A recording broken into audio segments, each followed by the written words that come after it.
Harald Landqvist, Ljungby Motorklubb, anmäld av TDM Motorsport. Nummer 11, Andreas Nilsson från Ryd. Nummer 12, Bent Hansen, SMK Helsingborg. Nummer 13, Jesper Andersson från Hästveda. Och nummer 14, Magnus Lavesson, Pilatorp Motorklubb, anmäld av Rum Motorsport. Det är grön flagga vinkat och det betyder att starten kommer att ske alldeles strax. Vi gör den här sista kollen att förarna är klara. De inte har något problem så de har glömt att åtgärda.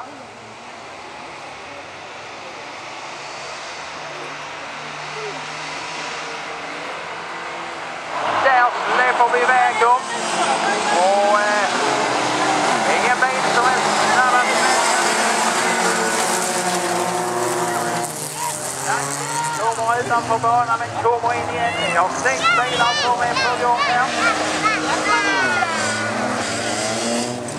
Nummer 11, Andreas Nilsson. Nummer 14, Magnus Lavesson i den stora BMWn.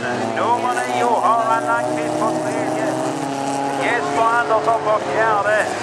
Kjell Gustafsson på femte och på sjätte plats. Och då ser vi att kommer förbi BMWn. BMWn åker i chanserna 3 spår så då får en svenska skiterna.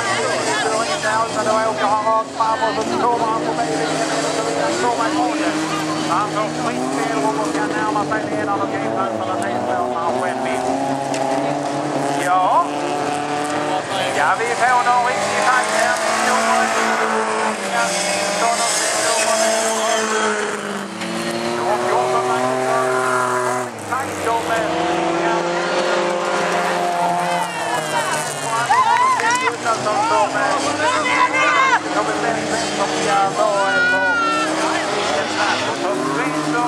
Gustafsson mot där med lite hjälp kanske.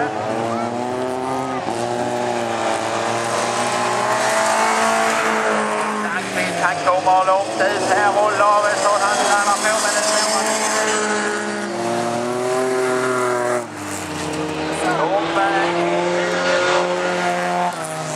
sista varvet här och det är målgång alldeles strax och det är nummer 11 Andreas Nilsson.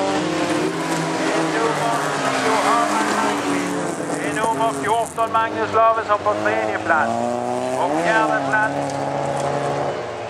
nummer 13, Jesper Andersson. Och så har vi startflagg på nummer 12, Bent Hansen. Och då blir det på femte plats nummer 8, Kjell Gustafsson från Grimslöv.